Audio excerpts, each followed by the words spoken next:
instinct of us to want to fix it because we've got a righteous, decent, godly instinct. So we've got a schism going on within all of us, have a war within our own members. The carnal, fleshly, worldly nature wants what it wants when it wants, okay? And then the godly, spiritual, loving nature wants better, okay? Wants to soar with the eagles, wants things to get better. It's idealistic, it's egalitarian, has goodwill toward all men, right? When you're in that mode, that's a beautiful place. That's the one that God wants us all to be in and on. Getting along with each other, having fun. Why do I know that? Because it makes sense. It's logical. And God certainly is logical. Everything makes sense. Remember, God's so much better than any of us can ever imagine. I mean, I like to just joke around sometimes with him. Hey, you're the best God I've ever known. And you're not getting fired anytime soon. I kind of like you. When you get that feeling that you do have like a telepathic connection, it's an umbilical cord, the Holy Spirit of truth, the Spirit of God, it's there. It's all around all of us, have equal access all the time because we're loved very much. See, that's hard for a basic human, average human to believe because of our training. We're trained, you're just another warm body. We don't need you. We'll be fine without you, right? To everybody. I mean, that's basically the message. I mean, these elitists don't seem to buy it. They seem to think, oh, no, the world needs us. They need us to be multi-billionaires and be very powerful and tell them how it's going to be. You see, you've got to get rid of most of you. Georgia Guidestones, for example, look into that. So that's the state of affairs.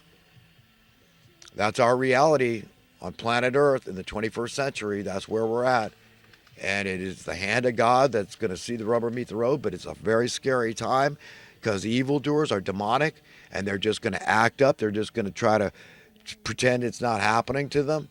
But if it's God's will and God's time, remember, that's it. It's not going to happen in my time. I can't get overly anxious about God's will being established on earth and living in a world without any form of money and nobody there that wants any form of money. You understand? That's what I want you to wrap your mind around. You can't imagine that. You can imagine that. Don't deny it. Be honest. At least I'm asking everyone to be honest. Just ask yourself, can you imagine that? How would that work? Right, right. We'll have to get along with each other.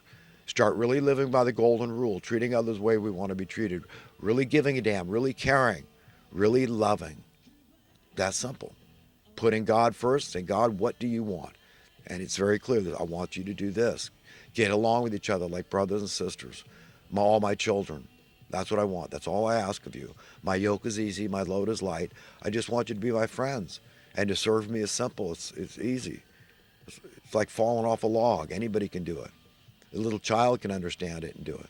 That's what I want you to be like little children and never enter the kingdom of heaven. And the kingdom of heaven is going to be established on earth at the renewal of all things. When all that organic bad stuff is gone, especially the inorganic, artificial, invented bad stuff. Primarily money, because it gets you all the accoutrements of this world. We all know it'll buy all the treasures, so it's all wrapped up in one. And what is written in scriptures, the things that are highly valued among men are often detestable in the sight of God. I added the often because obviously some of our values are the same as God's when we're leaning to our godly nature. But when we're leaning to our worldly, carnal nature, no, they're offensive to God. They're detestable to God. Because you can see all the problems. I mean, God's reason for hating money should be clear. Look at the problems it's caused for humanity through the ages. And the idea that, well, we just can't ever live without it. How could anybody imagine that? You see, that's a problem. No, it's a scam. It's just about getting advantage over others. It's the same old thing, slavery. With the slavers, that's who these people at the very top, these elitists, these hypocrites that live by a double standard. That's who they are, that run the show, that put America 25 billion trillion in debt.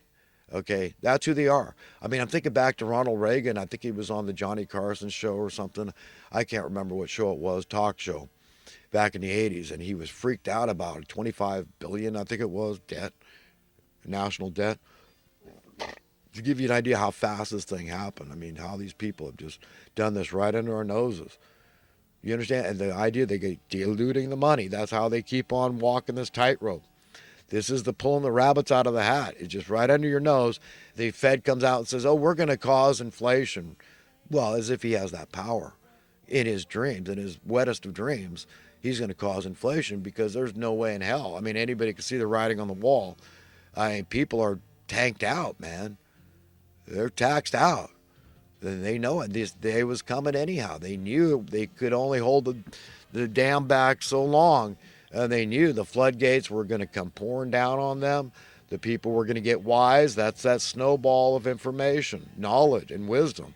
That's God working for humanity, trying to help us in this fight, this good fight, to do something, to have a mission, to have a purpose here, and to make progress. Say, God, I tried. I might have failed, but you know what? I tried with every fiber of my being, with all my might, to leave this world a little better for my brief visit than before I came. Okay, I tried to convince people to get along with each other, to unify, and come against these people as one unstoppable force demanding justice, okay, for the downtrodden, starting with the downtrodden, starting with them, like Jesus said, whatsoever you do or fail to do for me, the least of men you do or fail to do for me. So if you want to remove the wrath of God on humanity all over this world, and in America especially, because the rest of the world's looking at us as a shining light example. You say, well, stop looking at us for an example. Look to yourself. No, it's just the way it is. You should get out of America if you don't like that fact, but that's it. We're a trendsetter. We're the most influential nation on earth. We got the world's reserve currency. Everybody wants to move to America. Duh. You understand the problems we've got here are huge, especially for the native citizens. I mean, you don't have another nation to run back to. You're here. You're stuck here. And all the messages from this power elite class, these politicians that collude like the WWE, they act like they're at odds with each other at the end of the day if they vote for the bailout and lockstep. Traitors to the American people. 90% of the American people didn't want that bailout, but these same people pushed it through. Obama, very instrumental in that. People need to know these facts. Oh, yeah. Oh, we're in trouble, big trouble.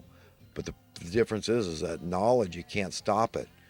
And all these people, they can own all the universities and colleges and all this crap. But just like wise men say to this day, okay, the real learning starts when you get out of college. Book learnings, book smarts is one thing. Okay, but when it comes to life smarts, experience is a rigorous school, and we all have to undergo the refining fire of reality, okay, and we're all involved. We're all stuck on the same ship of fools here, and we got to get off it. And the only way is by getting informed and coming out of the muddied, bloodied waters that these people are handing you. They're liars, they're cheaters, they're thieves. They're not only murderers, they're mass murderers. They're genocidal maniacs. That's who's running the show. Talk about mean people that'll stop at nothing and what their will is for you. Nobody's saying these things, but that's clear. That's the way it is. Open your eyes. They're mean. They want you dead. They don't care.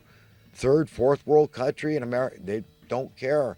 They're in their ivory towers. They're worshiping Lucifer. They want you dead. They're sick and twisted, deluded minds. They're doing the right thing to save the planet. So these people are self-appointed saviors of the earth. That's who we're up against. You think that's not a juggernaut, a pure evil genius? And we need God. We need prayer. We need to unify. All this stupid political haggling. I don't even think Trump's a part of the establishmentarian class. He didn't vote for that bailout. I mean, I dislike Biden. That bailout, that's enough. Any politician I find out voted for that bailout of '08, no way would I ever vote for you. Ever, ever, ever, ever, ever. Okay, I wouldn't have voted for Obama if I knew he was instrumental in that thing. But that was very hush-hush in the media because they knew it was very unpopular to bail out those banksters. The American people wanted them to fall on their collective faces and bust out their metaphorical teeth. That's what we wanted. We wanted a big, fat, zigzag haircut on these people for what they did. They blew out the pipes of the economy, and that led to a lot of wreckage and all these liar loans, and then so they steal people's houses and they blame them. It was a plan, it was a scheme, it was a scam, it was theft. We have a theftocracy, a kleptocracy. That's what status quoism, a bad religion. That's what it is. We have to collectively determine whether welfare is good or bad. And does that mean it excludes people for any reason? I mean, what's the alternative? Stick them in jail? Wait for them to commit a crime and pay 100,000 a year per inmate? Come on, that's illogical. That's stupid. That's not fiscally prudent. That's nutty. So I'm glad Trump is talking unity now. That's good. Good. Maybe he's been listening to me.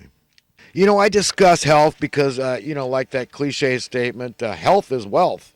But you get what they understand. I mean, we can all relate to that. But there's different schools of thought with this stuff. You got the traditional, conventional, established medical way of thinking about how to fix stuff because you can go to them for diagnoses, but how you go to fix it, I would say go to a nutritionalist and understand that your body is like a machine.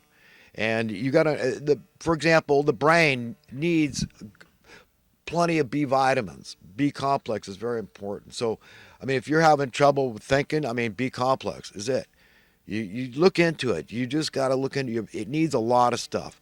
And if you're sticking in junk food in your body like we all do, you need to find ways to mitigate the harm and do some good foods that will help to cancel out the bad foods that you're putting in your body. And the reason I think there's a lot of disagreement, it has to do with money. I mean, one group says, "Hey, this is the way to go. Come and support me and what I believe in, the medical establishment." But other people, but to me, it's way better to maintain something before it breaks, like your body, so you don't wait for some serious disease to hit you. It's like your car. I mean, a mechanic says, "Well, They come to me for work, and if you keep an old car, it's going to need work. Parts are going to go out, so they want you to keep your old car." They have a financial, monetary incentive, profit motive. And the same holds true for the car dealer. They want you to come and buy, is the opposite holds true. They want you to surrender your old car and think, you don't need the trouble and headaches and the cost and all that. Or you'll have to buy insurance and all this crap for repairs. And, oh, whoa, woe was me. They could be really expensive and out of nowhere. And, so come buy a new car. So, you understand the profit motive, the monetary incentive, financial reasons. So, we could gradually, reduce the relevance of money by increasing its worth, and that's all supply and demand. It's just like the VCR is one of my favorite examples because in the early 80s, nobody could afford them, $1,000 of early 80s money, down payment on a fixer-upper house practically. And nobody could afford them and they rented them. But by the mid 90s, because of supply and demand, they oversupply. You get them for $50 on sale of mid 90s money. You understand? So that could have happened to housing. It should have. With all the state of the art tools and equipment out there to build houses, we could you stamp them out like pancakes. Okay, that's the facts. So we should all get busy doing stuff. If there's ever a supply shortage, you got to get out there. We got to all start working together, building houses and stuff like that. Okay, that's it. We all get involved in whatever it takes to fix the problems because we're tired of them persisting and getting worse. So I think I'll title this video series today the science of doing evil or evil doing, something like that. And solutions. The only solutions I can think of, my friends, in this fighting the good fight is get with God, get right, get your mind right, your heart and spirit and everything, and be loving, and put God first, and then do what He says, and that's love each other. You don't have to like each other or agree with each other, but you do need to love each other and unify and come against evildoers as one unstoppable force demanding justice for all. A very good American egalitarian thing to do. Okay. About fairness and justice. That's what we stand for. And the rest of the world is looking for us. We got to come out of this thing, and with God's help, though. Remember, it's God doing the heavy lifting. We're just a drop in the bucket, true. But remember, you can also look at it like a spark that ignites a forest aflame. So one little spark is all you need to convince people, come out of confusion, come out of ignorance. They want you dumb. They want you dumbed down. They want you stupid. You're malleable. You're pliable. Okay. You can be made compliant when you're in that state. Confused. Okay? They like that. Just prescribe to an ignorance is bliss philosophy. Don't listen to all those naysayers. Look at them. What kind of college did they have? What kind of acronyms behind their name do they have? Oh, they're not worldly wise. They're unsophisticated. They're just stupid people, lazy, and they're looking for a scapegoat. because they're unsuccessful.